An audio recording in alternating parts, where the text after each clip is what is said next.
Audio কথনে সবাইকে স্বাগত জানাচ্ছি। আমরা শুরু করেছিলাম সমরেশ মজুমদারের লেখা উপন্যাস সওয়ার। উপন্যাসটি আমি ৫টি পর্বে ভাগ করে পড়ব। উপন্যাসটির প্রথম ৩ পর্ব আমি আগেই আপলোড করেছি।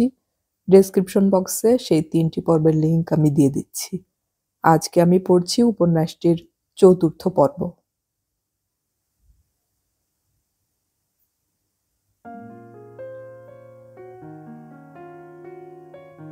আজ এই সকাল পেরোনোর সময়টাতে ইলিয়ট রোডে ঢুকে বারংবার এইসব কথা মনে পড়ছিল বায়রনের। সেই রাত্রে অ্যান্টনি আশ্রয় না দিলে এবং পরদিন সেই চিঠিটা না লিখলে সে আজ কোথায় থাকত। আর হয়তো এটা আশ্চর্যের ব্যাপার, গত ১০ বছরে অ্যান্টনির সঙ্গে তার একদিনও সাক্ষাৎ হয়নি। কলকাতার জকিরা অনেকেই রেস করতে বোম্বে মাদ্রাজ যায়, অ্যান্টনি যেত না, কিংবা এত প্রসিদ্ধ ছিল না যে ওখানকার ট্রেনাররা ওকে ডেকে নিয়ে যাবে। কিন্তু চিঠিপত্রে যোগাযোগ ছিল। এই ১০ বছরের শেষ দিকে সূত্রটা অবশ্য ঢিলে হয়ে এসেছিল। প্রথম থেকেই অ্যান্টনি চিঠি লিখত আয়তনে ছোট এবং খুব নির্লিপ্ত ভঙ্গিতে। শেষ দিকে ব্যস্ততার মধ্যে খেয়াল থাকতো না বায়রনের। মনে পড়লে ক্ষমা চেয়ে লিখত, কিন্তু তার জন্য কোনো অভিমান করা তো দূরের কথা, প্রত্যুত্তরে ওসব উল্লেখই করতো না। ইলিয়ট রোডের ট্রাম লাইনটা যেখানে বাঁক নিয়েছে সেখানে এসে বায়রন দেখল ১০ বছরেও একটুও বদলায়নি জায়গাটা। সেই নোংরা, সেই রিকশার ঠুনঠুন আওয়াজ, লপেটা ছেলেদের গুলতানি সমানে চলছে। বায়রনকে দেখে ওরা একটু অলস চোখে তাকালো, কিন্তু কেউ তাকে চিনতে পারল না। বাঁদিকের গলিতে ঢুকে একটু এগিয়ে গেলেই লোহার গেটটা চোখে পড়ল, আধ খোলা, সে ১০ বছর আগে যেমন থাকত। পোর্টিকোতে ঢুকে কাউকে দেখতে পেল না সে। বারান্দায় উঠে বেল বাজালো বায়রন। দরজাটা খুলল অ্যান্টনি। প্রথমে বিরক্তি, তারপর বিস্ময় এবং সবশেষে হাসি ফুটল অ্যান্টনির মুখে। হ্যালো। অ্যান্টনি দরজাটা পুরো খুলে দিয়ে ঘাড় নাড়ল। তোমাকে এখানে দেখতে পাবো আশাই করিনি। তোমার আজকে বের হওয়া উচিত ছিল না। বায়রন অবাক হয়ে দেখছিল অ্যান্টনির চেহারা কি বদলে গেছে।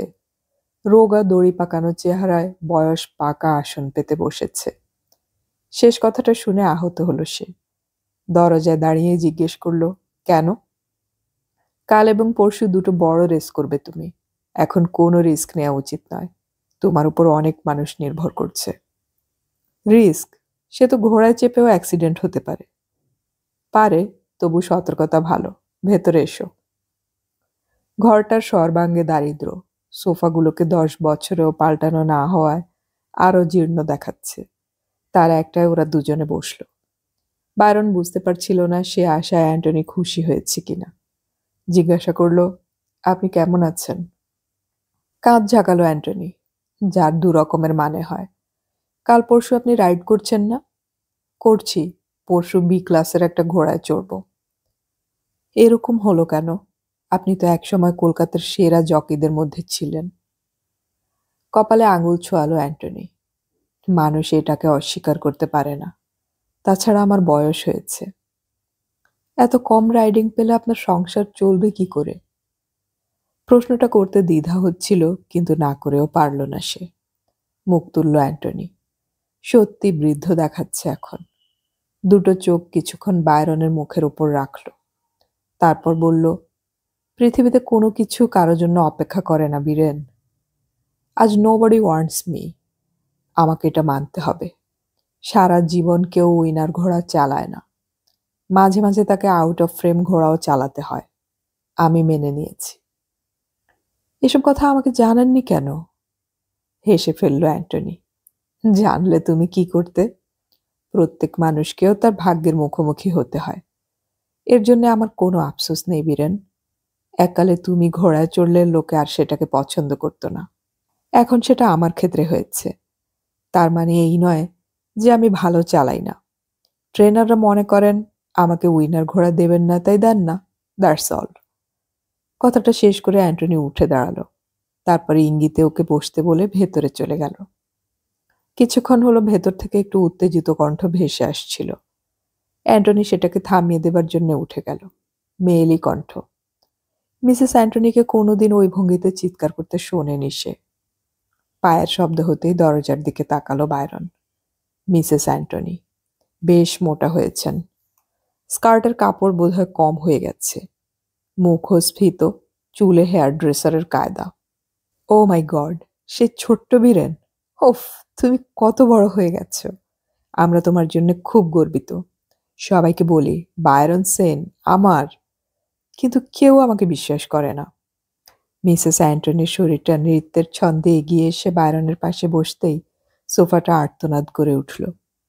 দু হাতের থাবায় বায়রনের হাত ধরে বাচ্চা মেয়েদের মতো হাসতে লাগলেন মহিলা। বায়রন আদর পর্বটি হতে দিয়ে বলল, আপনি কেমন আছেন? ফাইন। দেখতে পারছো না কি মোটা হয়ে গেছি? মিস্টার বিয়ারের কীর্তি এটে। তুমি ওর কথা শুনেছ তো? মাথা নাড়ল বায়রন, কিন্তু কিচ্ছু বলল না। আমি ওকে বলি, আর কেন, এবার রেস ছেড়ে দাও। হয় ট্রেনার হও, নয় কোনো ব্যবসা করো। বয়স হয়েছে যখন, তখন সেটাকে মানতে হবে তো। কিন্তু কে কার কথা শোনে? ওরা রাইড দিতে চায় না, উইনার দেয় না, তবু উনি ছাড়বেন না। বিরক্তিতে মুখ বেঁকালেন মহিলা। তারপর চট করে আবার বায়রনের কবজি ধরলেন উনি। তুমি তো ইনভিটেশন দৌড়েতে এসেছ। আমি অ্যান্টনিকে বলেছিলাম, মানুষ বড় হলে পুরনো কথা ভুলে যায়। বীরেন আমাদের খোঁজ নেবে না। ও শুনে বলেছিল, দেখি।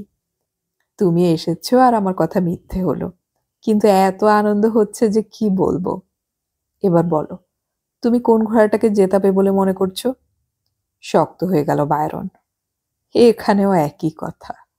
যে বাড়িতে এসে তার জকি হবার স্বপ্ন দেখা শুরু হয়েছিল, সেই বাড়িতে এমন অনুরোধ শেষ পর্যন্ত শুনতে হলো। এই সময় অ্যান্টনি 2 কাপ কফি নিয়ে ঘরে ঢুকলো। বোঝা যাচ্ছে ওটা অ্যান্টনিরই বানানো। একটা কাপ বায়রনের হাতে ধরিয়ে দিয়ে নিজে অন্যটি নিয়ে উল্টো দিকের সোফায় বসল। মিসেস অ্যান্টনি ওর দিকে তাকিয়ে আছেন। বায়রন নিচু গলায় বলল, আমি দুটো ঘোড়াকেই জেতাতে চেষ্টা করব। অ্যান্টনির সামনে ওসব কথা বলতে ওর সংকোচ হচ্ছিল। মিসেস অ্যান্টনি স্বামীর সামনে তার কাছে টিপ চাইছেন। ভাবা যায়, যে অ্যান্টনির কাছে এককালে গাদা গাদা মানুষ আসতো টিপ চাইতে এবং ছোট্ট বীরেন মুগ্ধ হয়ে সেসব শুনত, আজ কি করে ভূমিকা বদল করে। বায়রন ঘাড় নাড়ল। এরকম অল ইন্ডিয়া রেসে বলা যায় না কোন ঘোড়া জিতবে। মিসেস অ্যান্টনি যে কথাটা বিশ্বাস করলেন না সেটা বোঝা গেল। একসময় পায়ের শব্দ পাওয়া গেল। বায়রন দেখল দুটি মেয়ে অতি উগ্র সাজ নিয়ে বাইরে থেকে এলো। দুজনেরই পরনে জিন্সের প্যান্ট শার্ট, হাতে বেশ বড়সড় কয়েকটা কাগজের প্যাকেট। ওরা ঘরে ঢুকে কোনো দিকে তাকালো না। সোজা এসে মিসেস অ্যান্টনির দুগালে দুজন চুমু খেয়ে ভেতরে ঢুকে গেল। একরাশ পারফিউমের গন্ধ ঘরটা এখন ঘুরছে। সে একটু উৎসুক চোখে মিসেস অ্যান্টনির দিকে তাকিয়েছিল। ভদ্রমহিলা হাসলেন। মাই গার্লস, সো সুইট। ওহো, তোমার সঙ্গে তো আলাপ করিয়ে দেয়া হলো না। অ্যান্টনির কফি খাওয়া হয়ে গিয়েছিল। সে উঠে দাঁড়িয়ে বলল, ঠিক আছে বীরেন, তুমি এখানে কতদিন থাকছ? ইঙ্গিতটা বুঝতে পেরে বায়রন উঠে দাঁড়ালো। বলল, পরশু সন্ধ্যের ফ্লাইটেই ফিরে যাব। আচ্ছা, আমি চলি আজকে। মিসেস অ্যান্টনি আঁতকে উঠলেন। সে কি, এত তাড়াতাড়ি চলে যাবে? না না, তুমি আমাদের সঙ্গে লাঞ্চ সেরে যাও। বায়রন দেখলো অ্যান্টনি ধীরে ধীরে হেঁটে দরজার কাছে গিয়ে দাঁড়িয়ে তার জন্য অপেক্ষা করছে। সে হাসল। দুঃখিত, আমাকে লাঞ্চের আগেই ফিরে যেতে হবে। মিসেস অ্যান্টনির কাছ থেকে বিদায় নিয়ে বায়রন অ্যান্টনির সঙ্গে বাইরে এলো। সে বুঝতে পারছিল কোথায় যেন সুর কেটে গেছে। চিঠিপত্রে যেটা বুঝতে পারেনি, সাক্ষাতে সেটা টের পাওয়া যাচ্ছে। কিছুক্ষণ ধরে একটা চিন্তা তার মাথায় পাক খাচ্ছিল, কিন্তু অ্যান্টনিকে সেই কথাটা কিভাবে বলা যায়। সে ঠিক করলো ফিরে গিয়ে অ্যান্টনির নামে একটা মোটা টাকার চেক পাঠিয়ে দেবে। গুরুদক্ষিণা নয়, অন্তত নিজের মনের ওপর আজ যে চাপ পড়েছে সেটা সরে যাবে। গেট অব্দি এসে অ্যান্টনি বলল, বীরেন, তুমি এখন বিখ্যাত হয়েছ, কিন্তু ভুলে যেও না, একজন জকির খ্যাতি খুব অনিশ্চিত। তাই তোমার উচিত ভবিষ্যতের জন্য সঞ্চয় করা। নিচু গলায় বায়রন বলল, যদি কিছু মনে না করেন কি। কথাটা শেষ করতে দিল না অ্যান্টনি। খপ করে বায়রনের হাত চেপে ধরল। নো, যে শেষ হয়ে গেছে তাকে কোরামিন দিয়ে বাঁচাবার কোনো মানে হয় না। তুমি তো মিসেস অ্যান্টনিকে দেখলে, আগে কখনো এরকম দেখেছ? কিন্তু ও আমাদের সংসার বাঁচিয়ে রেখেছে। যে মেয়ে দুটিকে দেখলে, ওরা ওর পেইং গেস্ট। দে আর কল গার্লস। মাঝে মাঝে মিসেস অ্যান্টনির অনুমতি নিয়ে বাড়িতেও কাস্টমার নিয়ে আসে পছন্দ মতো। বুঝতেই পারছো, আমি খুব ভালো আছি। অন্তত খাওয়া পরার অভাব নেই। নেক্সট মাসে এলে দেখবে হয়তো ছেঁড়া সোফাগুলো নতুন হয়ে গেছে। তাই আমার জন্য চিন্তা করো না। Good bye. কথা শেষ করে আর একটুও দাঁড়ালো না অ্যান্টনি। হনহন করে ভেতরে ফিরে গেল। কয়েক মুহূর্ত স্তব্ধ হয়ে দাঁড়িয়ে রইল বায়রন। এখন মাথার উপর রোদ্দুর খানিকটা তেজ পেয়েছে। জীবনের রেস কি মাঠের রেসের চেয়ে কম বিচিত্র? মোটেই নয়। কেউ তো পিছিয়ে পড়তে চায় না, কিন্তু অ্যান্টনিকেও শেষে এই ব্যবস্থা মেনে নিতে হলো। একজন জকির শেষ পর্যন্ত এছাড়া উপায় কি? বেতো মোটা ঘোড়ায় কি কেউ ইচ্ছে করে রাইড নেয়? জিততে পারবে না জেনেও তো সেই ঘোড়ায় রেস করতে হয়। রেস্ট হাউসে ফিরে এলে ভাড়ালু বলল, স্যার, আপনার খোঁজে আমি 4 ধারে লোক পাঠিয়েছি। বড় সাহেব খুব রাগ করেছেন। কেন? বিরক্তিতে ভ্রু কুঁচকে গেল বায়রনের। সাহেব আপনার সিকিউরিটির কথা ভাবছেন। কেন? ফিরে প্রশ্নটা রেখেই বায়রন বলল, আমি তো দিব্যি ঘুরে ফিরে এলাম। কোনো অসুবিধে হলো না। সাহেবকে বলে দিও, উনি অনর্থক ভয় পাচ্ছেন। কথা না বাড়িয়ে সে চলে আসছিল। ভাড়ালু প্রায় দৌড়ে এসে জানালো, স্যার, পল সাহেব টেলিফোন করেছিলেন, উনি এখন আসতে পারবেন না। একা একাই লাঞ্চ সেরে নিল বায়রন। খাওয়া দাওয়ার ব্যাপারে সে খুব সতর্ক। মেদ না হয় এবং মশলা জাতীয় কোনো খাদ্য সে সযত্নে পরিহার করে। খেতে খেতে ঘটনাগুলো ভেবে নিচ্ছিল সে। আসবে বলেও পল মত বদলালো কেন? লর্ড কৃষ্ণার আহত হবার সঙ্গে এর কোনো সম্পর্ক আছে কিনা কে জানে। না, আর কোনো আদিক্ষেতা নয়। তার যেটুকু কাজ এখানে করার আছে করে সে ফিরে যাবে। আজ অ্যান্টনিকে দেখার পরই মন ভীষণ ভার হয়ে আছে। মানুষটার পরিণতি এরকম হবে কল্পনাতেও ছিল না। তার রেসিং লাইফের গুরু যদি ডিকসন সাহেব হন, তো অ্যান্টনিও তার কম কিছু নয়। অথচ আজ তার সামান্য সাহায্যও অ্যান্টনি গ্রহণ করল না। হঠাৎ বায়রনের মনে হলো সে একা। এই পৃথিবীতে একটা মানুষ নেই যে তার পাশে এসে দাঁড়াতে পারে। তার কোনো বন্ধু নেই। এই বয়স অবধি এমন কোনো মেয়েকে পেল না যাকে সে ভালোবাসতে পারে। এবার কলকাতায় এসে সে আরও নিঃসঙ্গ হয়ে গেল। 10 বছর ধরে মাঝে মাঝে মনে হতো আর কেউ না থাকা অ্যান্টনি আছে, যাকে মনের সুখ কিংবা দুঃখের কথা বলা যায়। কলকাতায় এসে সেটুকু আর খুঁজে পাওয়া গেল না। দিদি কিংবা জামাইবাবুর সঙ্গে যত তিক্ততাই হোক, দূর থেকে থেকে কোনো কোনো সময় মনে হতো তার ধার কমে গেছে। হয়তো কাছে গিয়ে দাঁড়ালে সব সহজ হয়ে যাবে। কিন্তু আজ তো সে ভেতরে ঢুকতেই পারল না। তার মনের মধ্যে ওদের সম্পর্কে কোনো নরম অনুভূতি পেল না দরজার সামনে গিয়ে দাঁড়িয়ে। একদম একা সে, একা একা দৌড়ে যাওয়া। সামনে জীবন, অনন্ত জীবন। ইন্টারকমের চাবি টিপল সে। ভাড়ালুর গলা ভেসে আসতেই সে হুকুম করলো একটা ড্রাই জিন পাঠিয়ে দিতে। এটি তার নিয়মের ব্যতিক্রম। কিন্তু একা বসে থাকতে কেমন যেন ভয় করছিল। ভয়টা নিজের কাছেই। মানুষটা তার দিকে এগিয়ে এসে থমকে দাঁড়ালো। প্রথমে অস্পষ্ট, একটা আদল ছাড়া কিছুই বুঝতে পারছিল না। চোখ পরিষ্কার করার চেষ্টা করলো বায়রন। খুব চাপা একটা রাগত গলা কানে এলো। কি হচ্ছে কি? সেই দুপুর থেকে মদ গিলছো বসে বসে। তোমার সম্পর্কে তো এরকম রিপোর্ট পাইনি। Who the hell you are? জড়ানো গলায় বিরক্তি প্রকাশ করলো বায়রন। তারপরে একটু একটু করে লোকটার মুখ স্পষ্ট হলো। হরি শর্মা হতভম্ব হয়ে দাঁড়িয়ে আছে। তারপরে চর্বিবহুল মুখটায় একটু একটু করে হাসি ফুটল। সেন, সেন্সে এসো। This is Sharma. খাড়া হয়ে বসতে চেষ্টা করছিল ততক্ষণে বায়রন। ও ইয়াস। তুমি ড্রিঙ্ক করছো কেন? এমনি একা একা আমার ভালো লাগছিল না। কাল যে মেয়েটাকে পাঠিয়েছিলাম তাকেও তো তোমার ভালো লাগেনি।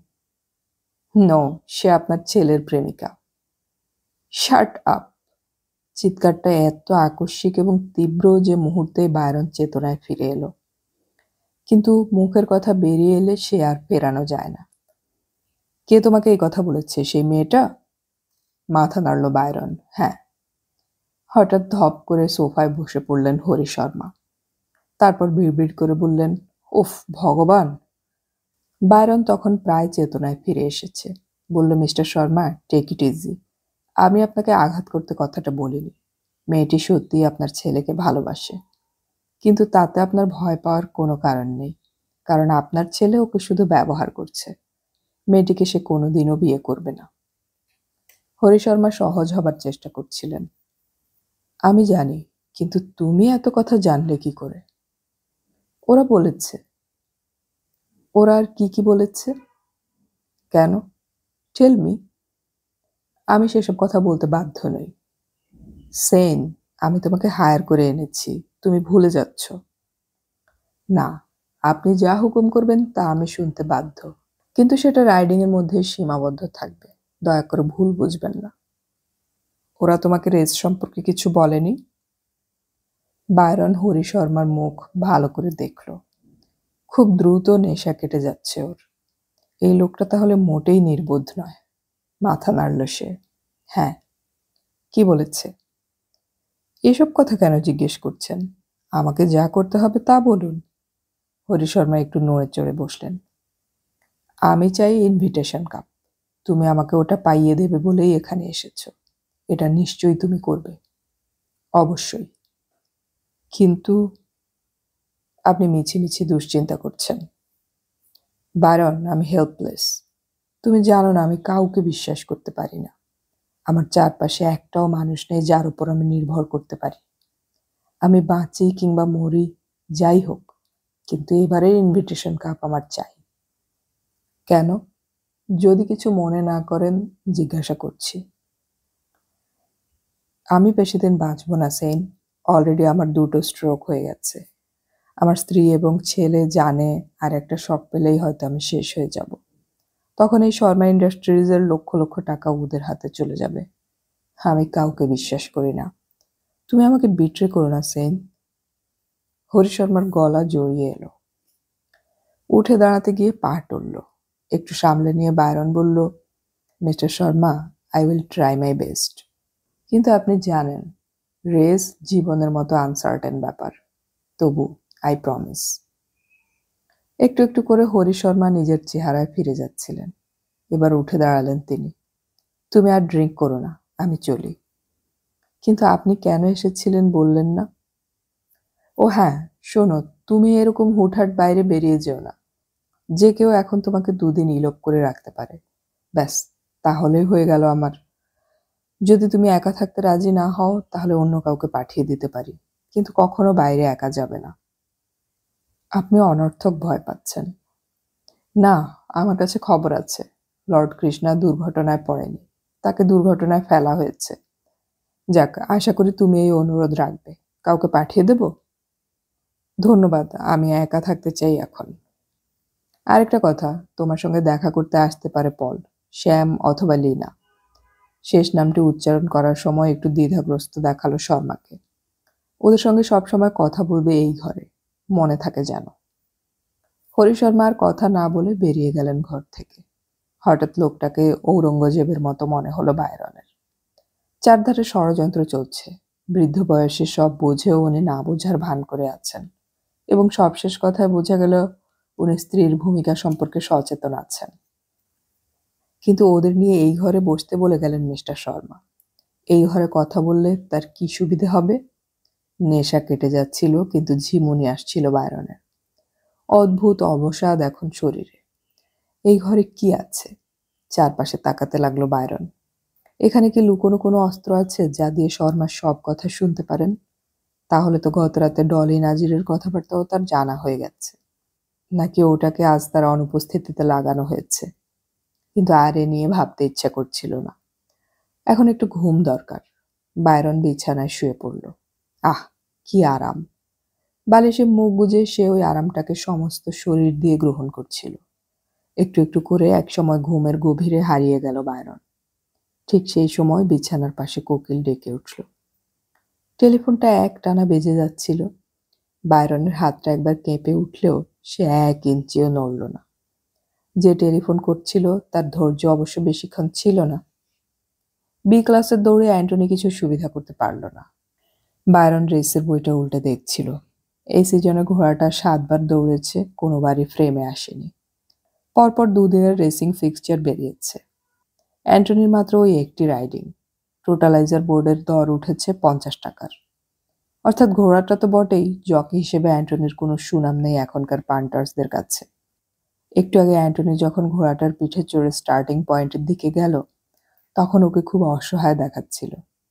10 বছর আগেও ও যখন ঘোড়ায় চড়ত, দেখে চোখ জুড়িয়ে যেত। মেম্বার্স এনক্লোজারের গ্যালারিতে বসে রেসটা দেখল বায়রন। অ্যান্টনি প্রাণপণে চেষ্টা করেও ফ্রেমে আসতে পারল না। বুক থেকে একটা ভারী বাতাস বেরিয়ে এলো বায়রনের। মানুষের কপাল বোধহয় একেই বলে। স্প্রিন্টার্স কাপ দিনের পঞ্চম বাজি। প্রচুর লোক হয়েছে আজ। রয়্যাল ক্যালকাটা টার্ফ ক্লাব আজ অনেক সুন্দর ব্যবস্থা করেছে যাতে তাদের সুনাম বাড়ে। হরি শর্মার ইউনিফর্ম পরে বায়রন প্যাডকে এসে দেখল জায়গাটা গমগম করছে। পল ওকে দেখে হাসল। পলের পাশে ক্লিওপেট্রা বিশাল রঙিন চশমায় মুখ ঢেকে দাঁড়িয়ে। ডিক আর বার্নিকে গম্ভীর মুখে শেষবার উপদেশ দিচ্ছে সে। আশেপাশে আরও অনেক ট্রেনার এবং জকির ভিড়। প্যাডকের ওপাশে দাঁড়িয়ে কয়েক হাজার লোক ভারতবর্ষের সেরা জকি এবং ট্রেনারদের দেখছে। পল বলল, সিজার টিপটপ কন্ডিশনে আছে, তবে কুমার মঙ্গলমের ঘোড়া এই রেসের ফেভারিট। বায়রন জিজ্ঞাসা করল, সিজার? Third favourite. তুমি প্রথমেই লিড নেবে এবং সিজার লেগ চেঞ্জ করার আগেই যদি দূরত্বটা পেরোতে পারো তাহলে একটা চান্স আছে। পল বলল, আপনি নিশ্চিত নন যে এই রেস সিজার জিতবে? No, not with Caesar. আমি মিস্টার শর্মাকে বলেছি জিতে যদি যায় তো কপাল বলতে হবে। মাথা নাড়ল বায়রন। এর মধ্যে সহিসরা ঘোড়াগুলো নিয়ে এলো প্যাডকে। দুবার ঘুরিয়ে জকিদের বসাতে লাগলো একটার পর একটা। পল বায়রনকে সঙ্গে নিয়ে সিজারের পিঠে তুলে দিল। টকবক করছে ঘোড়াটা, কিন্তু দর্শকদের চোখে 3 নম্বর ঘোড়াটাকেই দারুণ দেখাচ্ছে। ওটা ম্যাড্রাস থেকে কুমার মঙ্গলম নিয়ে এসেছে। সিজারের পিঠে চড়ে অন্যদের সঙ্গে বায়রন যখন প্যাডকটা পাক খেল, তখন দর্শকদের চিৎকারে গলা ভেসে এলো, বায়রন, বায়রন! হাসল বায়রন। কলকাতার মানুষ তাকে ভুলে গেছে। এককালে যে নামে সে এখানে পরিচিত ছিল সেটা কারও মনে নেই। এই মুহূর্তে স্বস্তি না কষ্ট হচ্ছে সে ঠিক বুঝতে পারল না। ক্রমশ এইসব চিন্তা থেকে বায়রন মুক্ত হলো। তার আশেপাশে আর যে ঘোড়াগুলো চলেছে স্টার্টিং পয়েন্টের দিকে, তারা বিভিন্ন সেন্টারের সবচেয়ে দ্রুত গতির ঘোড়া। একসঙ্গে এতগুলো তেজি ঘোড়া ছুটছে এমন ঘটনা সচরাচর ঘটে না। 1200 মিটার মার্কের কাছে পৌঁছে বায়রন সিজারের পিঠে হাত বোলাতে লাগলো। এদিকে মানুষজন নেই, চারধার ফাঁকা। শুধু দূরে 3টে গ্যালারি জুড়ে কালো পিঁপড়ের মতো মানুষের মাথা দেখা যাচ্ছে। বার্নি ওর পাশে চলে এলো ঘোড়া নিয়ে। দারুণ মাঠ, তাই না? মনে হয় এটাই ইন্ডিয়ার বেস্ট রেস কোর্স। বায়রন মাথা নাড়ল। ওপাশে ডিক তার ঘোড়ার উপর শরীর এলিয়ে বসে আছে। দেখলেই ভয় হয় এই বুঝি পড়ে যাবে। নেশা করে করে লোকটা সবসময় ঝিম মেরে থাকে। খাঁচায় ঢোকার আগে হঠাৎ শরীর শিরশির করে উঠল। শেষ দিন যখন এই মাঠে রেস করেছিল। মাথা গরম হয়ে উঠল বায়রনের। স্টার্টারের সংকেত পাওয়া মাত্র সিজারকে ছুটিয়ে দিল সে। বাঁদিকে বার্নি, সামনে কুমার মঙ্গলমের ঘোড়াটা 3 লেংথে এগিয়ে। 1200 মিটার পথ দেখতে দেখতে ফুরিয়ে যাবে। বায়রন সিজারকে রেলিং এর গায়ে রাখার চেষ্টা করছিল। কুমার মঙ্গলমের ঘোড়াটাকে আউটসাইড দিয়ে ডিঙিয়ে যাওয়ার চেষ্টা করলে বেশি জায়গা লাগবে। সেই ফাঁক কিছুতেই ভরাট করা যাবে না। বাঘ ঘুরবার সময় বার্নি এগিয়ে গিয়ে কুমার মঙ্গলমের ঘোড়াটাকে ছুঁয়ে ফেলল। এতক্ষণ একবারও চাবুক চালায়নি বায়রন। 400 মিটার মার্কের কাছে এসে সে প্রথম ঘোড়াটার পিঠে হাত তুলল। 3টে ঘোড়ায় ঝড়ের মতো ছুটছে। হঠাৎ বুঝতে পারল সিজার অস্বস্তি বোধ করছে যেন। বোধহয় এবার লেগ চেঞ্জ করবে, এবং তা করলেই সর্বনাশ। সামনের ঘোড়া দুটো থেকে আরো পিছিয়ে যেতে হবে তাকে। প্রচন্ড জোরে সিজারের পেটে লাথি মারল বায়রন। তারপর ওর কাঁধের উপর প্রায় শুয়ে পড়ে বাঁ হাতে চাবুক চালাতে লাগলো। ঘোড়াটা এবার তীরের মতো বের হচ্ছে। সামনে কিছুতেই জায়গা ছাড়বে না বার্নি। অনেক চেষ্টা করেও রেসটাকে পেল না বায়রন। মার্টিনের ঘোড়াটাকে বার্নি জিতিয়ে দিল ওর হাফ লেংথ আগে। কুমার মঙ্গলমের ঘোড়া তৃতীয় হলো। এতক্ষণ কানে একটাও শব্দ ঢোকেনি, কিন্তু এবার চিৎকারের চেষ্টাটা আছড়ে পড়ল যেন। কলকাতার মানুষ মুগ্ধ চোখে এই রেস দেখেছে। তাদের কাছে জকিদের এইরকম প্রতিদ্বন্দ্বিতা দেখার সুযোগ অনেকদিন বাদে এলো। সিজারকে ঘুরিয়ে নিয়ে যখন সে ফিরে এলো তখন মার্টিন এসে বার্নির ঘোড়ার লাগাম ধরেছে হাসি মুখে। খুব ছবি তোলা হচ্ছে ওদের। বায়রন দেখলো পল একা দাঁড়িয়ে। সহিসের হাতে ঘোড়াটাকে ছেড়ে বায়রন বলল, যখন রেসপন্স করলো তখন আর কিছুই করার ছিল না। পল খুব হতাশ, একটু ভেঙে পড়া ভাব মুখে, কিন্তু সিজার আজ লেগ চেঞ্জ করেনি। ওকে প্রথমে ফ্রন্টে নিয়ে এলে না কেন? বায়রন বলল, চেষ্টা করেছিলাম কিন্তু স্পেস ধরতে পারেনি সিজার। ঠিক সেই সময় মাইকে ঘোষণা করা হলো স্প্রিন্টার্স কাপের দৌড়ের সময় রেকর্ড করা হয়েছে 1 মিনিট 13 সেকেন্ড। সময়টা শুনে পল হেসে ফেলল। Well done. সিজার যে এই সময়ের মধ্যে থাকবে তা ভাবতেই পারেনি। ও কখনো 14 নিচে দৌড়াতে পারেনি। সেদিনের শেষ রেসটা হয়েছিল সাধারণ বাজি। কি একটা প্লেট! ঘোড়াটার দর ছিল 30 পয়সা। অবহেলায় জিতে গেল বায়রন। দৌড়বার সময় বুঝে গেল সে স্প্রিন্টার্স কাপের দৌড় থেকে এসে কলকাতার মানুষের কাছে হিরো হয়ে গেছে। পল ওকে নামিয়ে দিয়ে গেল রেস্ট হাউসে। ঘরে ঢুকতেই টেলিফোন বাজলো। হরি শর্মা কথা বললেন, খুব ভালো হয়েছে রেস। আমি বাজি পাইনি বটে, তবে তুমি দারুণ রাইড করেছ। অবশ্য আমি স্প্রিন্টার্স কাপ আশাও করিনি। রানার্স হলাম তোমার কল্যাণেই। যাই হোক, I want invitation cup. I will try. Byron, বলুন। প্লিজ তুমি হেরে যেও না। বায়রন কথা বলল না। সে কি বলতে পারে? পৃথিবীর কোনো জকই বলতে পারে না যে সে জিতবেই। তাহলে কিছু বলছো না কেন? I will try. ওয়েল, আজ রাতে কি করতে চাও? আমি ঘুমোতে চাই। যদি কোনো কিছুর দরকার হয় ভাড়া লোকে বলবে। টেলিফোন ছেড়ে দিয়ে উঠে দাঁড়াতেই দরজায় শব্দ হলো। কয়েক পা এগিয়ে সেটা টেনে ধরতেই শ্যাম শর্মাকে দেখতে পেল বায়রন। বেশ সেজেগুজে এসেছে ও। একগাল হেসে বলল, নিশ্চয়ই বিরক্ত করছি না? না না, এসো। আজকাল মনের বিরক্তি মনেই রাখতে শিখেছে বায়রন। ঘরে ঢুকে সোফায় 2 পা ফাঁক করে বসলো শ্যাম। টাকাটা তুমি অ্যাডভান্স চাও?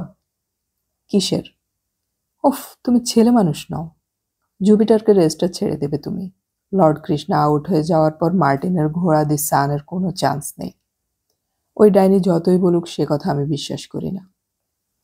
আজ স্প্রিন্টার্স কাপে তুমি যেভাবে সিজারকে নিয়ে এলে তা দেখে আরও নিশ্চিত হয়েছি যে জুপিটারের একমাত্র প্রতিদ্বন্দ্বী প্রিন্স। চকচকে মুখে তাকালো শ্যাম শর্মা। হঠাৎ সেই কথাটা মনে পড়ে গেল। হরি শর্মা তাকে গেস্টদের সঙ্গে সবসময় এই ঘরে বসে কথা বলতে বলেছেন। এখানে কি কোনো লুকোনো যন্ত্র আছে যাতে এইসব কথাবার্তা রেকর্ডেড হয়ে থাকবে? ব্যাপারটা একদম ভুলে গিয়েছিল সে। খোঁজাখুঁজি করার কথা ভেবেছিল, কিন্তু করা হয়নি। সে সতর্ক হলো, শ্যামু, ইটস নট গুড। ওহ, তুমি আমাকে উপদেশ দিতে এসো না। আমাকে তুমি কি করতে বলছো? রেস শুরু হওয়া মাত্র জুপিটার লিড নেবে। ওই দূরত্ব সে স্টার্ট টু ফিনিশ দৌড়েছে অনেকবার। তুমি প্রিন্সকে প্রথম থেকে সেকেন্ডে রেখে জুপিটারকে বাড়তে দেবে। অর্থাৎ বাকি ব্যাচটাকে তুমি গার্ড দেবে এবং প্রতারিত করবে। ওরা যখন বুঝতে পারবে ব্যাপারটা তখন রেস উইল বি ওভার। বাহ, গুড। কিন্তু আমি যদি তা না করি? তুমি তোমার দুর্ভাগ্যকে ডেকে আনবে। আমাকে ভয় দেখিও না শ্যামু। গলার স্বরে বোধহয় এমন একটা শীতল ভাব ছিল যে শ্যাম শর্মা কিছুক্ষণ ওর দিকে একদৃষ্টে তাকিয়ে থাকলো। তারপর হঠাৎ উঠে এসে পাশে বসলো। আমি তোমার সব খবর জানি। কুমার মঙ্গলম ডিটেলস জেনে বলেছে। 10 বছর আগে যে জন্য তুমি সাসপেন্ডেড হও সেটা তো এই ধরনের কাজ ছিল। তখন তুমি জানতে না কি করে স্টুয়ার্ডের চোখে ফাঁকি দিয়ে ঘোড়া টানতে হয়। এখন তুমি সেটা জানো। বোকার মতো কথা বলো না। আমি তোমাকে 10,000 দেব। টাকাটা জুপিটারের ওপর লাগিয়ে দিচ্ছি। ওর দর এখন 4। জুপিটার জিতলে তুমি 50,000 পাবে। ঠিক আছে? অন্য ঘোড়া দুটোর প্রাইস কি? দি সানের ইভেন মানি, প্রিন্সের 1.5 আর অন্য ঘোড়াগুলোর হাই প্রাইস। প্রিন্সকে হারিয়ে তোমার কি লাভ? ওহ, দ্যাট ওল্ড কোশ্চেন। আমি চাই না বুড়োটা ইনভিটেশন পাক। কিন্তু জুপিটারকে জেতাতে চাইছো কেন? কারণ ওই ডাইনিটা চাইছে মার্টিন জিতুক। প্রিন্স জিতলে তো মালিক হিসেবে তোমার খুশি হওয়া উচিত, তাই না? নো, আমি নামেই মালিক। দ্যাট বুড়ো শয়তান সব কন্ট্রোল করছে। I hate that man. এই বুড়ো বয়সে ও যাকে বিয়ে করে আনলো তাকে ভোগ করার কোনো ক্ষমতা নেই তা সে জানে। শুধু আমার সামনে ওরকম একটা জিনিসকে ঘুরিয়ে ফিরিয়ে দেখবে বলেই ওটা করেছে বুড়োটা। আর ডাইনিটা আমাকে নিয়ে খেলা করেছে। অথচ আমি হাত বাড়ালেই বুড়োর ভয় দেখিয়েছে। বায়রন, প্লিজ তুমি রাজি হয়ে যাও। আমি জানি ইনভিটেশন কাপ না পেলে বুড়ো মরে যাবে। গত বছর যখন প্রিন্সকে কেনা হয় তখন থেকেই জপের মালা ঘোরাচ্ছে বুড়ো। বায়রন উঠে দাঁড়ালো। শ্যামু, আমি তোমার কথা শুনলাম। শ্যাম শর্মা সন্দিগ্ধ চোখে তাকালো। তাহলে আমি তোমার হয়ে টাকাটা লাগিয়ে দিচ্ছি, ওকে? মাথা নাড়ল বায়রন। আমাকে একটু ভাবতে দাও। নো, ভাববার কিছু নেই। আছে, কারণ আমি এখান থেকে হেরে চলে যেতে চাই না। হোয়াট? শ্যাম শর্মা উঠে দাঁড়ালো। শ্যাম, এই ঘরে তোমার পিতৃদেব টেপ রেকর্ডার লুকিয়ে রেখেছেন। তুমি এতক্ষণ যেসব কথা বলেছ তার সবই রেকর্ডেড হয়ে গেছে। আমি তোমার জন্য দুঃখিত। বায়রন সামান্য হাসল। শ্যাম শর্মা মুহূর্তেই ফ্যাকাশে হয়ে গেল। স্পষ্ট দেখা গেল সে কাঁপছে। পর মুহূর্তেই নিজেকে সামলে সে গটগট করে ঘর থেকে বেরিয়ে গেল। মাথা ঝাঁকালো বায়রন। সে কি করতে পারে? এদের পারিবারিক রেষারেষির সঙ্গে নিজেকে জড়াবার কোনো প্রশ্নই আসে না। 10 বছর আগে ভাগ্যের হাতে শিকার হয়ে তাকে কলকাতা ছাড়তে হয়েছিল। আজ পৃথিবীর কোনো কিছুর মূল্যেই সে তার বদলা নেওয়া থেকে বিরত হবে না। সে ফিরে যাবে এবার উইনার হয়ে, মাথা উঁচু করে। ভারতবর্ষের শ্রেষ্ঠ বাজি তাকে জিততেই হবে। বায়রন এবার ঘরের চারপাশে তাকালো। মাউথপিসটা কোথায় লুকোনো আছে খুঁজে দেখা দরকার। এই ঘরে রয়েছে অথচ আমার কোনো ব্যক্তিগত মুহূর্ত থাকবে না, এমন হতে পারে না। হঠাৎ মনে হলো যেন সে কৃতদাস। অনেকগুলো মানুষ তাকে বিভিন্ন রকমে কিনে রাখতে চেয়েছে। কাঁধ ঝাঁকালো বায়রন। তারপর তন্ন তন্ন করে মাউথপিসটাকে খুঁজতে লাগলো ঘরে। মিনিট 15 কেটে গেল, কিন্তু কোনো হদিশ করতে পারল না সে। শেষ পর্যন্ত হাল ছেড়ে দিয়ে বাথরুমে ঢুকলো বায়রন। অত্যন্ত আধুনিক ব্যবস্থার এই স্নানঘর। এখানে নিশ্চয়ই ওটা লুকোনো নেই। বাথরুমের দরজা বন্ধ করলে ঘর থেকে কোনো শব্দই এখানে এসে পৌঁছবে না। স্নান করে তোয়ালে জড়িয়ে বাইরে বেরোতেই জমে গেল বায়রন। বুকের ভেতর 100টা সমুদ্র যেন হঠাৎ ঢেউয়ের ছোবল তুলে স্থির হয়ে গেল। সম্বিত ফিরে পেতেই বায়রন এক পা পিছিয়ে গেল বাথরুমে ফিরে যেতে।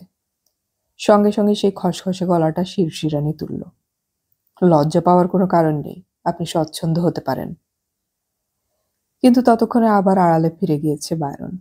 সমস্ত শরীর কেমন ঝিমঝিম করছে। ক্লিওপেট্রা কখন নিঃশব্দে এই ঘরে এসেছে সে টের পায়নি। সোফায় হেলান দিয়ে যে ভঙ্গিতে ক্লিওপেট্রা তাকিয়েছিল সহ্য করা সহজ নয়। খুব দ্রুত পোশাক পরে নিল সে। যদিও এটি ময়লা নয়, তবু ভেবেছিল একটা হালকা কিছু দূরে গিয়ে পরে নেবে। সেটা হলো না। দরজা খুলে সে প্রথম খুব সতর্ক ভঙ্গিতে ঠোঁটের উপর আঙুল রাখল। ক্লিওপেট্রা কিছু বলতে যাচ্ছিল, কিন্তু ওর এই সতর্ক ভঙ্গি দেখে বেশ অবাক হয়ে গেল। দ্রুত পায়ে টেবিলের দিকে এগিয়ে গেল বায়রন। সেখানে পড়ে থাকা একটা প্যাডে লিখল, এই ঘরে মাউথপিস লুকোনো আছে, সাবধানে কথা বলবেন। লেখাটা ক্লিওপেট্রার সামনে তুলে ধরলে তার মুখের আলো নিভে গেল। কিন্তু খুব দ্রুত সেটা সামলে নিয়ে প্যাডেই লিখে দিল, কথা আছে জরুরি। তারপর গলা তুলে জানালো, আপনার আজকের দৌড় অনবদ্য হয়েছে। টেলিফোনে পেলাম না এবং এদিক দিয়ে যাচ্ছিলাম বলে মনে হলো অভিনন্দন জানিয়ে যায়। বায়রন বলল, ধন্যবাদ।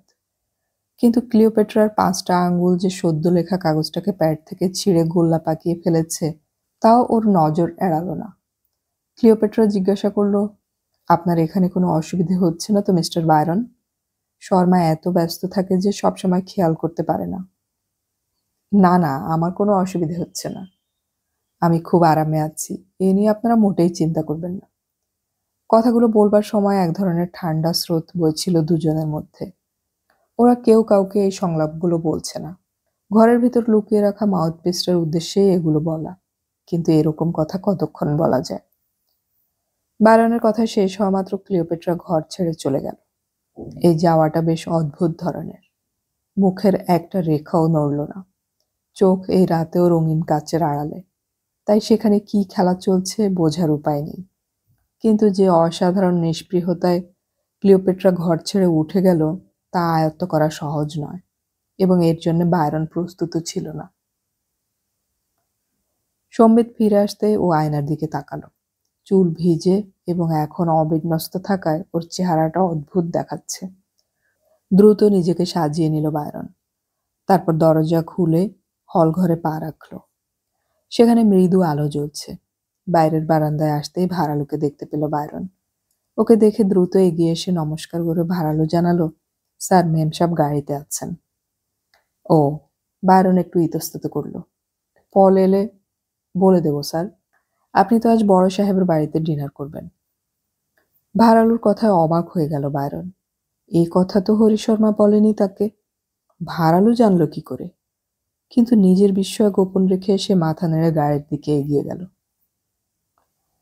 মার্সিডিজটা তখন সচল হয়েছে। ও কাছে আসতেই দরজা খুলে গেল। নীরবে ভিতরে ঢুকে ক্লিওপেট্রার পাশে বসতেই মোহিনী হাসিটি দেখতে পেল সে। মৃদু স্বরে বায়রন জিজ্ঞাসা করল, অমন আচমকা ঘর ছেড়ে এলেন কেন?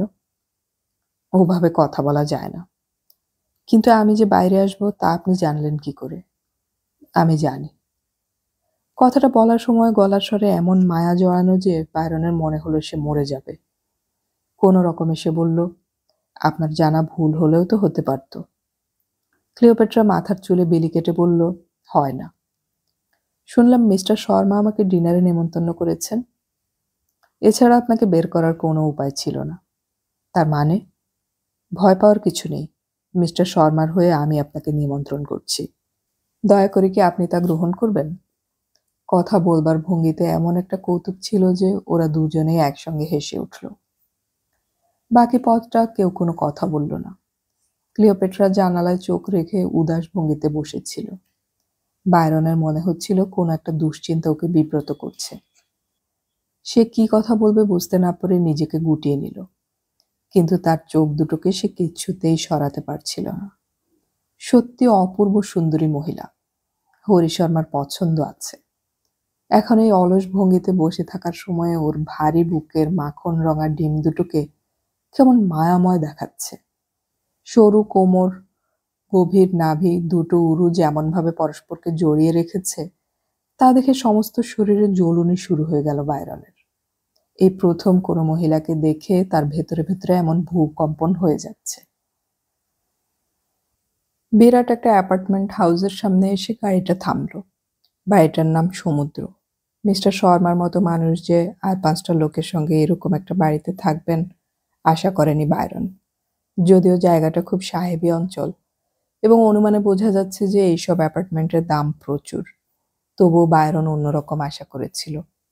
গাড়ি থামতেই দুজন বেয়ারা দৌড়ে এলো। সেলাম করে গাড়ির দরজা খুলে দাঁড়ালো তারা। বায়রনের মনে হলো এটা নিশ্চয়ই স্পেশাল খাতির। সব বাসিন্দার জন্য ওরা এরকম করে না। ক্লিওপেট্রা কোনো দিকে না তাকিয়ে সোজা বাড়িটার দিকে এগিয়ে চলে গেল। এমনকি বায়রনকে পর্যন্ত সঙ্গে আসতে বলা প্রয়োজন মনে করল না। মনে এইসব জ্বালা অনুভব করলেও বায়রন ওকে অনুসরণ করল। ওখানে আর একটু বেশি দাঁড়িয়ে থাকাটা দৃষ্টিকটু হতো। মহিলার ওপর একটু একটু করে সে জ্বলছিল। তাকে নিয়ে যেন অতি অবহেলায় খেলা করে চলেছে ক্লিওপেট্রা। না, এরকমটা হতে দেয়া আর উচিত নয়। কাছাকাছি হতে ক্লিওপেট্রা বলল, আজ অবধি কোনো জকিকে আপনার মতো স্মার্ট মনে হয়নি। কথাটার জন্য প্রস্তুত ছিল না বায়রন। বলল হঠাৎ এ কথা। জকিরা সাধারণত বেটে শুটকো টাইপের হয়, আপনি আলাদা। আমারও উচ্চতা বেশি নয়, কিন্তু মানানসই। তাই? লিফট এসে গিয়েছিল। লিফটম্যান ক্লিওপেট্রাকে দেখা মাত্র সোজা হয়ে দাঁড়িয়ে সেলাম করল। 5 তলায় নামিয়ে দিয়ে লোকটা চলে যেতে বায়রন একটা লম্বা করিডোর দেখতে পেল। মোজাইক মেঝের ওপর ঠুক ঠুক শব্দ তুলে ক্লিওপেট্রা এগিয়ে গিয়ে একটা কলিং বেল টিপে ওর দিকে তাকালো। ঈষৎ মাথা নাড়ায় বোঝা গেল বায়রনকে এগোতে বলছে সে। বিশাল চেহারার এক মহিলা দরজা খুলে সংকোচ সমাজ সরে দাঁড়ালো। বায়রন দেখল ক্লিওপেট্রা ততক্ষণে রমণীটির দিকে ঘুরে দাঁড়িয়েছে। সাহেব আমাদের সঙ্গে ডিনার করবেন। বড় সাহেব টেলিফোন করেছিলেন। উনি এইমাত্র বেরিয়ে গেলেন। অত বিশাল শরীর থেকে অত্যন্ত সরু একটি কণ্ঠস্বর বের হলো। কথা না বললে বায়রন রমণীটিকে আফ্রিকান ছাড়া অন্য কিছু ভাবতেই পারত না। শ্যাম? ছোট সাহেব ফেরেননি। একমাত্র বড় সাহেব ফিরলেই আমাকে খবর দেবে। অন্য কেউ এলে আমি দেখা করতে চাই না। এই সাহেবের সঙ্গে আমার জরুরি আলোচনা আছে। আসুন মিস্টার সেন। বিনীত ভঙ্গিতে তাকে ডেকে ক্লিওপেট্রা বাঁ দিকে এগিয়ে চলল। বোঝা যাচ্ছে এই ফ্ল্যাটে অনেকগুলো ঘর। হয়তো 2-3টে ফ্ল্যাট একসঙ্গে কিনে নিয়ে আলাদা মহল করে নিয়েছেন হরি শর্মা। ক্লিওপেট্রার মহলে ঢুকতেই পেছনের দরজাটা আপনা থেকেই বন্ধ হয়ে গেল। বড় ঘরটা এসে ধাঁ দিয়ে গেল বায়রন, যেন একটি কিউরিও শপে ঢুকেছে। ঘরের দেয়ালে বিশাল একটা ঈগল উড়ে যাচ্ছে খরগোশকে পায়ে চেপে। সেই ঘরটি পেরিয়ে আরেকটি ঘর, সেখানে দেয়াল জুড়ে ক্লিওপেট্রার মুখ। এই মুখে রঙিন চশমা নেই, শিশুর মতো মিষ্টি চাহনি। ঘরে কোনো চেয়ার বা সোফা নেই, 2/3 জুড়ে একটা বিরাট ডিভান। এটি নিশ্চয়ই ক্লিওপেট্রার শোয়ার ঘর নয়। এক নিমেষে জুতো এবং ব্যাগ ছেড়ে ক্লিওপেট্রা ওর দিকে ঘুরে দাঁড়ালো। কি খাবেন বলুন এখন? কিছু না। রাগ করেছেন? বাহ, রাগ করার মতো কোনো কাজ কি আপনি করেছেন? অপাঙ্গে ওকে দেখল ক্লিওপেট্রা, তারপর ডিভানের দিকে হাত তুলে বলল, আপনি বিশ্রাম করুন, আমি একটু ফ্রেশ হয়ে আসি। ওপাশে যে একটা দরজা ছিল এতক্ষণ বোঝা যায়নি। ক্লিওপেট্রা গেলে সেটা টের পাওয়া গেল। এখন ঘরে সে একা। একটা তাকিয়া টেনে নিয়ে বায়রন ডিভানে বসল। হঠাৎ তাকে ডেকে আনা হলো কেন? বোঝাই যাচ্ছে ডিনারের কোনো পরিকল্পনা আগে থাকতে ছিল না। মিসেস শর্মা নিশ্চয়ই দুঃসাহস দেখাচ্ছেন। একজন সামান্য জকিকে এভাবে বাড়িতে আনা এ তো ধনী গৃহিণীর পক্ষে শোভা পায় না। হরি শর্মা কি এই কারণে কৈফিয়ত চাইবেন না? কিন্তু ওর আসল উদ্দেশ্য কি? কেন গিয়েছিলেন উনি রেস্ট হাউসে? বায়রন ভেতরে ভেতরে ক্রমশ নার্ভাস হয়ে পড়ছিল। ডিভানে হেলান দিয়ে কখন যে তার চোখ বন্ধ হয়েছিল টের পায়নি। ছোট্ট একটা হাসির টোকায় চেতনা এলো। ক্লান্ত? ক্লিওপেট্রা এখন সামনে দাঁড়িয়ে, এর মধ্যে পোশাক পাল্টানো হয়ে গেছে। হালকা নীল একটা ম্যাক্সি ওর পরনে। ওটাকে ঠিক ম্যাক্সি বলা যায়? যদিও পায়ের পাতায় তার ঝালর ছুঁয়েছে, কিন্তু কাঁধের ওপর দুটো সরু স্ট্র্যাপ ছাড়া আর কিছু নেই। দুটো শঙ্খের মতো সাদা নিটোল বাহু এবং কাঁধ পৃথিবীর সমস্ত চোখকে অন্ধ করে দিতে পারে। কোমরের ওপর পোশাকটি আঁটো হওয়ায় বুকের সমুদ্র ফুঁসে উঠেছে। বায়রন সোজা হয়ে বসল। না, আমি ভাবছিলাম। কি? আমাকে হঠাৎ এভাবে ডেকে আনলেন কেন? ওখানে কথা বলা যেত না তাই? আপনার স্বামী এটা পছন্দ করবেন কি? সেটা আমার চিন্তা, তাই না? ক্লিওপেট্রা পাশে এসে বসল এবার। সঙ্গে সঙ্গে দম বন্ধ হয়ে গেল বায়রনের। অদ্ভুত একটা মিষ্টি গন্ধ নাকে এলো। বায়রন কোনো রকমে উচ্চারণ করল, বলুন। কালকের ইনভিটেশন কাপ যেন জুপিটার না যেতে। জুপিটার? কুমার মঙ্গলমের ঘোড়াটা জিতলে আমি হেরে যাব শ্যামুর কাছে। দেখুন, আমাকে মিস্টার শর্মা এনেছেন, তার ঘোড়া জেতানোই আমার কাজ। অন্য কোনো ঘোড়া যদি বেটার হয় আমি চেষ্টা করেও পারবো না, কিন্তু প্রিন্সকে জেতানো ছাড়া আমি অন্য কিছু ভাবছি না। একটা উত্তপ্ত নরম হাত বায়রনের বাজু স্পর্শ করতে সে কেঁপে উঠল। খুব আদুরে গলায় উচ্চারণ হলো, কিন্তু আমি যে মার্টিনকে সই করে রেখেছি। তার মানে? ওর সমস্ত ঘোড়ার মালিকানা সত্ত্ব হয় আমার, নয় আমার এবং শ্যামের। আমারগুলোর দায়িত্ব সামনের থেকে আমি মার্টিনকে দিয়ে দিয়েছি। কেন?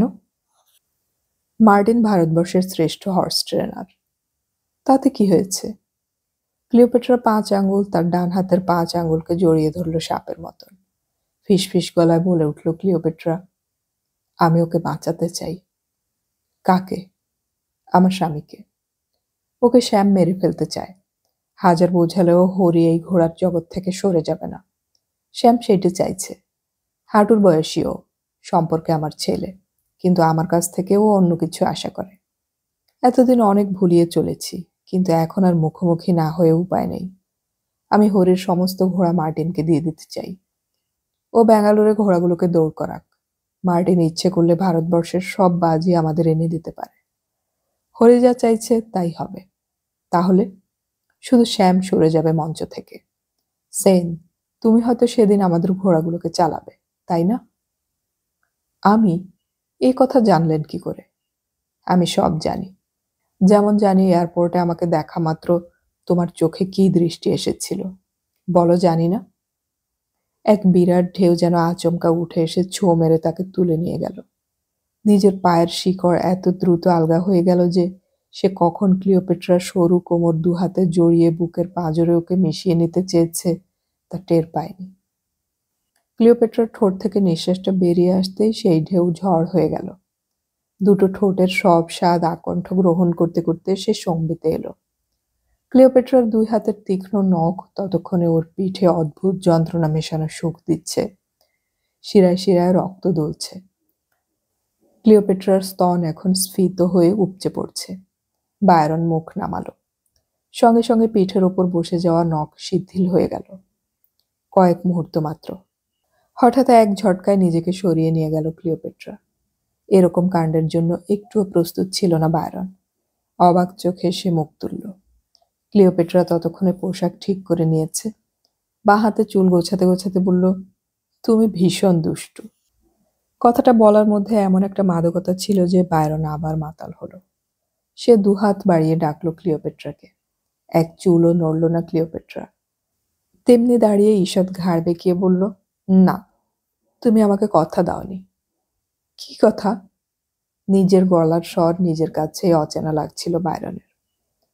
মার্টিনের জন্য আগামীকাল রেস করবে তুমি। সঙ্গে সঙ্গে অদ্ভুত শীতলতা সমস্ত শরীরে ছড়িয়ে পড়ল তার। এই মুহূর্তে ওই মহিলার অনুরোধ প্রত্যাখ্যান করা মানে? সে ধীরে ধীরে মাথা নাড়ল। ঠিক আছে, আমি মিস্টার শর্মার সঙ্গে কথা বলে দেখি। না, মিস্টার শর্মা নয়, আমি যা বলছি তুমি তাই করবে। ধীরে ধীরে মাথা নাড়ল বায়রন। তারপর হাত দুটো বাড়িয়ে কাছে ডাকলো ক্লিওপেট্রাকে। মোহিনী হাসি ছড়ালো সেই মুখে। আমি পুরুষ জাতটাকে বিশ্বাস করি না। কিন্তু আমাকে বিশ্বাস করো? করব, কাল রাত্রে। তুমি আমাকে নিশ্চিন্ত করো আগামীকাল বিকেলে, আর আমি তোমাকে পূর্ণ করব কাল রাত্রে। কথা দিলাম, এসো। কথাটা শেষ করেই ক্লিওপেট্রা ঘুরে দাঁড়ালো। এবার নিজেকে ভীষণ খেলো মনে হতে লাগলো বায়রনের। তার শরীরের উত্তেজনা এখন উধাও হয়ে অদ্ভুত বিষাদ এবং ক্লান্তি ছেয়ে যাচ্ছে। এই মহিলা তাকে ক্রীতদাসের মতো ব্যবহার করছেন এখনো। ওর মহার্ঘ শরীরের জন্য বায়রন একটু আগেও পৃথিবীর সত্ত্ব ছেড়ে দিতে পারত। কোনো রমণী তাকে এমনভাবে মাতাল করতে কখনো পারেনি। কিন্তু এই মুহূর্তে মনে হচ্ছে তার অবস্থা শ্যামের মতনই। গন্ধ পেয়েছে, কিন্তু স্বাদ নিতে দেয়নি ক্লিওপেট্রা। নিজের শরীরটাকে টেনে টেনে সে মহিলার পেছন পেছন বেরিয়ে আসছিল। শেষ দরজাটির সামনে দাঁড়িয়ে ক্লিওপেট্রা আবার হাসল। কালকের রাতটা তাহলে আমাদের রাত হোক। তারপরে দরজা খুলে হল ঘরে পা বাড়ালো সে। সেই বিশাল দীর্ঘাঙ্গীর অবনীটি এখনো দাঁড়িয়ে। ওপাশের দেয়াল ঘড়িতে জল তরঙ্গ বাজল। রাত ৯টা। ক্লিওপেট্রা জিজ্ঞাসা করল, সাহেব আসেনি? নীরবে মাথা নাড়ল রমণী। ক্লিওপেট্রা বলল, ডিনার রেডি? ঘাড় নাড়ল রমণী, হ্যাঁ। তারপর চলে গেল ভেতরে। আর রাত করে লাভ নেই, এসো আমরা ডিনার টেবিলে বসি। দাসীটির কথা ভাবছিল বায়রন। মেম সাহেব সম্পূর্ণ অপরিচিত একজন পুরুষের সঙ্গে নিজের মহলে এতক্ষণ দরজা বন্ধ করে কাটালেন, কিন্তু এর কোনো প্রতিক্রিয়া ওর চোখ মুখ বা ব্যবহারে নেই। আশ্চর্য, ও কি এরকম দেখতে অভ্যস্ত? খাওয়ার ইচ্ছে ছিল না, তবু ক্লিওপেট্রার পেছন পেছন সে ডিনার টেবিলে পৌঁছে গেল। না, এই বাড়িতে আরো লোক আছে। ২জন উর্দি পরা বাবুর্চি প্রস্তুত হয়ে দাঁড়িয়ে। ওরা চেয়ারে বসতেই বাইরে কোথাও শব্দ হলো। ক্লিওপেট্রার ভুরু ডানা মেলল। একটু ভেবে উঠে দাঁড়ালো সে। Just a minute. তারপর দ্রুত পায়ে চলে গেল হল ঘরের দিকে। বাবুর্চি দুটো দুপাশে পুতুলের মতো দাঁড়িয়ে আছে। মেম সাহেব হুকুম না দিলে ডিনার পরিবেশন করা হবে না। বায়রন চারপাশে বৃত্তের ওপর চোখ বোলাচ্ছিল। মিনিট ৩ পরে শিথিল পায়ে দরজায় এসে দাঁড়ালো ক্লিওপেট্রা। সেন। বায়রন তাকালো। বেশ বিচলিত দেখাচ্ছে যেন ক্লিওপেট্রাকে। উনি তোমার সঙ্গে কথা বলতে চাইছেন। কে? আমার স্বামী। চেয়ার ছেড়ে উঠে দাঁড়ালো বায়রন। হরি শর্মা তাহলে ফিরে এসেছেন? হঠাৎ কেমন একটা শিরশিরানি অনুভব করল সে। তাকে এখানে নিয়ে আসার ব্যাপারে কি কৈফিয়ত দিয়েছে ক্লিওপেট্রা? গম্ভীর মুখে বায়রন ক্লিওপেট্রাকে অনুসরণ করল। এটা আর একটা মহল। ড্রয়িং রুমে ঢুকতেই হরি শর্মা নজরে এলেন। ঢাউস একটা সোফায় পিঠ এলিয়ে নিঃসাড়ে পড়ে আছেন, চোখ বন্ধ। ক্লিওপেট্রা দ্রুত তার মাথার কাছে এগিয়ে গিয়ে কপালে হাত রাখল। মিস্টার বায়রন সেন এসেছেন। খুব ধীরে চোখের পাতা মেললেন হরি শর্মা। ভীষণ বিধ্বস্ত দেখাচ্ছে ওকে। যেন সোজা হয়ে বসবার ক্ষমতাটুকুও ওর নেই। ক্লান্ত গলায় কথা বললেন, সিট ডাউন সেন। সামনের সোফায় বসলো বায়রন। সে কোনো কিছুর হদিশ করতে পারছিল না। হরি শর্মা জিজ্ঞাসা করলেন, তুমি রেস্ট হাউস থেকে কখন বেরিয়েছ? চকিতে ক্লিওপেট্রার দিকে তাকালো বায়রন। কি বলতে চাইছেন মিস্টার শর্মা? সে কি এখানে সত্যি কথাই বলবে? না বলার তো কোনো কারণ নেই। বায়রন সময়টা জানালো। ডান হাত তুলে স্ত্রীর বাজু স্পর্শ করলেন হরি। ঈশ্বর তোমাকে দিয়ে একটা উপকার করিয়েছেন। তুমি যদি ওকে রেস্ট হাউস থেকে তখনই না নিয়ে আসতে, তাহলে এতক্ষণ সেইনের সৎকারের আয়োজন করতে হতো লিন। তার মানে? প্রশ্নটা একই সঙ্গে দুজনের মুখ থেকে বেরিয়ে এলো। কয়েকজন লোক গোপনে রেস্ট হাউসে ঢুকে সমস্ত কিছু তছনছ করছে। বায়রন যে ঘরে আছে সেটিকে প্রায় ধ্বংস করে ফেলেছে। ভাড়ালু আহত হয়ে এখন হাসপাতালে শুয়ে রয়েছে। আমার দারোয়ানরা কাউকেই ধরতে পারেনি। পুলিশ এনকোয়ারি করছে। কথাটা শেষ করার সময় মুখ বিকৃত করলেন মিস্টার শর্মা। কে এই কাজ করবে? বায়রন সোজা হয়ে বসল। জানি না।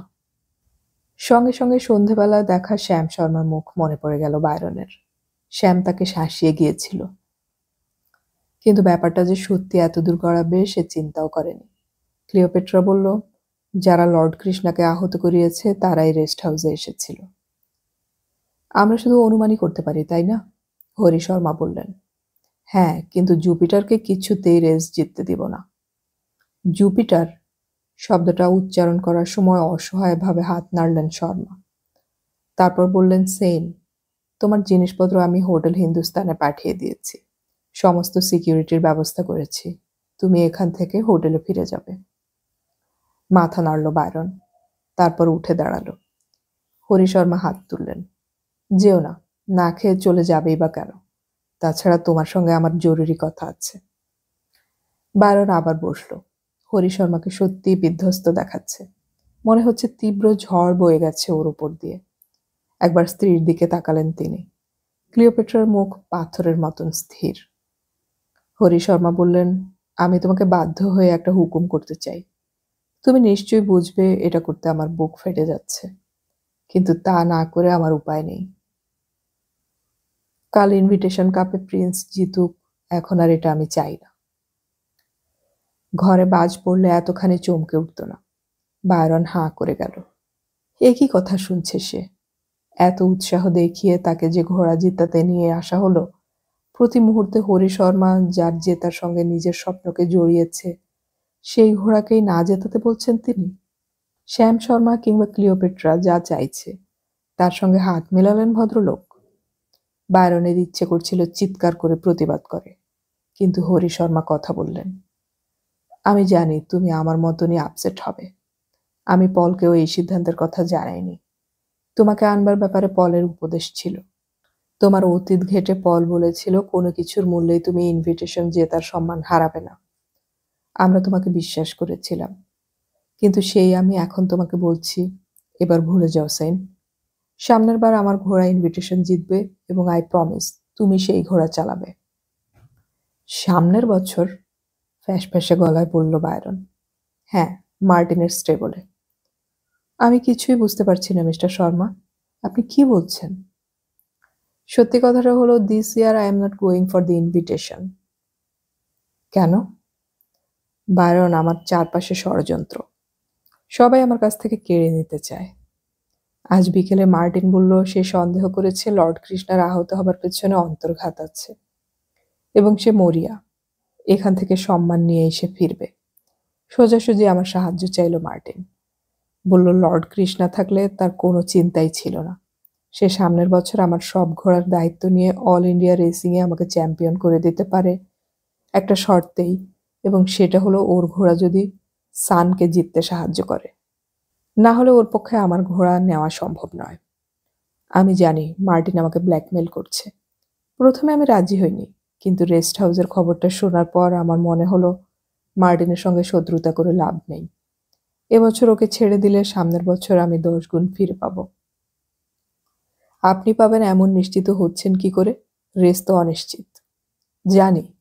তুমি কি নিশ্চিত করে বলতে পারো প্রিন্স জিতবেই? ঘাড় নাড়ল বায়রন। না, পারি না। তাহলে? পলকে আমি সিদ্ধান্তের কথা জানাইনি, কিন্তু ও জানবেই। মার্টিনকে কথা দেয়া মাত্র প্রিন্সের দর বাড়ছে। ঠিক সেই সময় টেলিফোন বেজে উঠল। মিসেস শর্মা ধরলেন। ইয়াস। তারপরে রিসিভারে হাত চাপা দিয়ে বললেন, পল। ওকে বলে দাও আমি অসুস্থ, আর decision is correct. Mrs Sharma হাত সরালেন। ইয়াস, আপনি ঠিকই শুনেছেন। না, ওর সঙ্গে কথা বলা যাবে না, উনি খুব অসুস্থ। হ্যাঁ, ভালো থাকলে মাঠে যাবেন না? বায়রন কোথায় আছে আমরা জানব কি করে? Good night. রিসিভার নামিয়ে মিসেস শর্মা বললেন, পল খুব নার্ভাস হয়ে পড়েছে। বলছে বাজারে জোর খবর প্রিন্স ট্রাই হবে না। এমনকি বাকিরাও দর বাড়িয়ে দিচ্ছে। হরি শর্মা বললেন, প্রিন্সের ট্রেনার হিসেবে পলের উদ্বেগ স্বাভাবিক, কিন্তু সে তো জানে সামনের বছর আমি মার্টিনের কাছে ঘোড়া পাঠাবো। তবু কেন? কথাটা শেষ করলেন না উনি। মিসেস শর্মা এগিয়ে এলেন। তুমি এবার ওঠো, এখন তোমার বিশ্রামের প্রয়োজন। বড় বড় চোখে তাকালেন হরি শর্মা। হ্যাঁ, বিশ্রাম করতে হবে। স্ত্রীর সাহায্য ছাড়াই উঠলেন হরি শর্মা। থপথপ করে ভেতরের দরজার দিকে কয়েক পা এগিয়ে আবার ঘুরে দাঁড়ালেন। জানো সেন, আজ দুপুরেও মনে হচ্ছিল এবার যদি ইনভিটেশন কাপ না পাই তাহলে মরে যাব। ভেতরে ভেতরে ভীষণ নার্ভাস হয়ে পড়েছিলাম। জানি আমার মৃত্যু কেউ কেউ চায়, কিন্তু এখন মনে হচ্ছে আরেকটা বছর বাঁচতে হবে আমাকে। সামনের বছর ইনভিটেশন কাপ অব্দি অপেক্ষা করতে হবে। ম্লান হাসি ওর মুখে ছড়ানো। ধীরে ধীরে ভিতরে চলে যেতে যেতে বললেন, লিন, তুমি সেইনের ব্যবস্থা করো, আমি ঠিক আছি। এখন দুজন এই ঘরে স্থির হয়ে দাঁড়িয়ে। বায়রন লক্ষ্য করছিল ক্লিওপেট্রার অদ্ভুত পরিবর্তন হয়ে গেছে এর মধ্যে। এতক্ষণ হরি শর্মার কথা মতো যা যা করেছে সবই যন্ত্রচালিত পুতুলের মতো। বায়রনের কারণটা বুঝতে পারছিল না। হরি শর্মার এরকম সিদ্ধান্ত নেওয়াতে ক্লিওপেট্রার তো খুশি হবার কথা। স্বামীকে দলে পেলেন তিনি, অথচ ওর মুখ এত থমথমে কেন? বায়রন বলল, আমি এবার চলি। ক্লিওপেট্রা কথা বলল, কি সিদ্ধান্ত নিলেন? বায়রন হাসবার চেষ্টা করল। উনি তো আপনাকেই সমর্থন করলেন। আপনি? আমি আজ্ঞাবহ মাত্র। তাহলে আগামীকাল রাত্রে দেখা হচ্ছে না, কি বলেন? ভুরু কুঁচকে গেল ক্লিওপেট্রার। অদ্ভুত একটা মায়াবী হাসি ফুটল ঠোঁটে। হ্যাঁ, আপনার তো কিছুই করার থাকছে না, নিতান্তই আজ্ঞাবহ মাত্র। বায়রন বেরিয়ে এলো। লিফটে নিচে নামতেই একটা লোক ওকে এসে সেলাম দিয়ে এগিয়ে গিয়ে মার্সিডিজের দরজা খুলে দাঁড়ালো। অর্থাৎ ওপর থেকে ইতিমধ্যেই খবর নেমে এসেছে। মার্সিডিজের নরম গদিতে খুব অস্বস্তি নিয়ে বসলো বায়রন। কি করবে সে এখন?